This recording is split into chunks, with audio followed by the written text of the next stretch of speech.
ICT traders, one of the most common questions I get from my subscribers is actually the difference between a mitigated and unmitigated point of interest. In other words, the difference between mitigated and unmitigated order block or a fair value gap. Now, I want to show you what that means and how you can practically use that information for trading. So look at this. Point of interest simply means where you are looking up for price to come to, or where you're planning to execute your trades. It can be an order block, it can be a fair value gap, it can be a mitigation block, it can be a breaker block. Whichever way you want it, any of the institutional reference points. So look at this. We have price coming in this way. Now, respecting all your ICT concepts, make sure you are doing everything in accordance to every single ICT concept you know.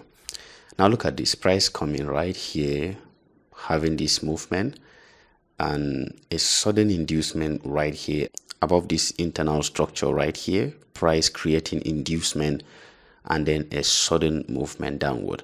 So this particular fair value gap right here, to some people it is a point of interest, and the word unmitigated simply means price had never tested that level, or price had never come back and fill in the gap or the point of interest. But at any time when price comes back, touch it, even if it is just the wick of that particular candlestick, we consider it to be mitigated. And what happens is that the power of this point of interest automatically reduces. All right, so the power of that area reduces. So even if you are planning to take trade from there, or you're planning to use that place as your point of interest, it means the energy there, the power for that particular point of interest to move price has reduced. All right, so it has been mitigated. So this is simply what mitigated or unmitigated means. So we have another one right here, price coming down after having this breakout structure right here. Ideally, how you're supposed to take trade using ICT concept, it's always following the rules of trading with that concept. Now, the simple thing you need to do is to pick your Fibonacci tool right here, put it here and measure the swing high and the swing low. That is the ideal way to take trade with the ICT concept. Now, if you're trading this, where do you think your point of interest would be? Obviously, in premium zone. All right, in premium, because you are selling. So in premium, you get the best entry, or you get the best place to sell. So we have a fair value gap right here, and then right above that fair value gap, there is a bearish order block. You can see this very big green candle right there. So that is your bearish order block. So look at price up until this point. If we are looking at that, this particular level has not been mitigated. And what that means is that it still has the potential to quickly push price down. So even if we are taking trade from there, we can wait for price to go there. We will not take our trade with a fear that price may eventually go above it, because it has once been mitigated. All right, so this is it. You watch how price come back. So as soon as price touches that area, it becomes mitigated, which means it has filled up the remaining orders that the institutions or the big boys or the smart money have already used to enter this trade. Normally, whenever they are coming into the trade, they can only get as little as they can get for them to move price. So not all their orders are being filled. For price to come back is actually coming back to fill the remaining order. If they are coming with $1 million, right? If they are coming with $1 million, you expect them to fill at least 500K, all right, at once, because you can only buy when there are sellers, and then you can only sell when there are buyers.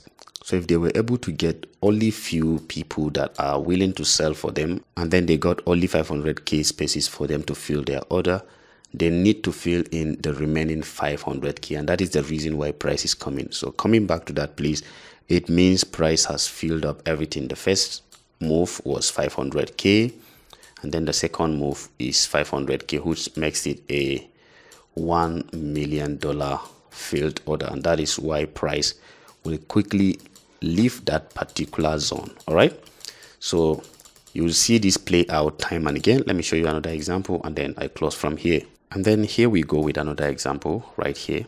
Look at this. This is a point of interest. Obviously, point of interest is simply a point where you can get the best entry price right here. And this place, look at this. You have this guy right here as your bearish order block. Notice how price moved from here up to this level, coming back to mitigate this fair value gap and order block. Look at how price came back. When it was coming back, because this place has been mitigated, it does not hold so much power again. It even pushed above this guy. Can you see? So every time you see a mitigated zone, it does not hold so much power to push price again. As it was coming back, if you were willing to take trade from there again, you could actually see that it will get you stopped out because it has already been tested and it has already been mitigated already. All right, so that's the only effect of a mitigated zone that you will find. You may not see so much strength and so much energy in it for price to be rejected in that area, right? So you can see them time and again. This area has been mitigated, and you can go through your chart and see it, so you can see the practicality of everything I'm showing you right here. Once a zone has been mitigated, it means price have traded back into that location and it has filled in the remaining order. The only reason why price will return back to a zone is because it wants to fill in the remaining orders that the institutions were unable to fill when they did the first move. All right, guys, so this is all about mitigated and unmitigated, because some of you have been asking me to make this video, and it is only wise if I take time to do that. And then those of you who are starting out for the first time with ICT concept, there is a dedicated YouTube channel specifically for some of you that are starting out right now.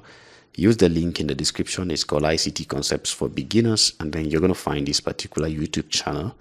Make sure you subscribe so you can watch all the videos. We are actually having beginners, intermediate, and advanced level in a well-arranged manner. We've done the beginners, ICT core basics, intermediate ICT, and then you will find advanced level ICT subsequently. Make sure you subscribe. See you guys in another video. Thank you for watching.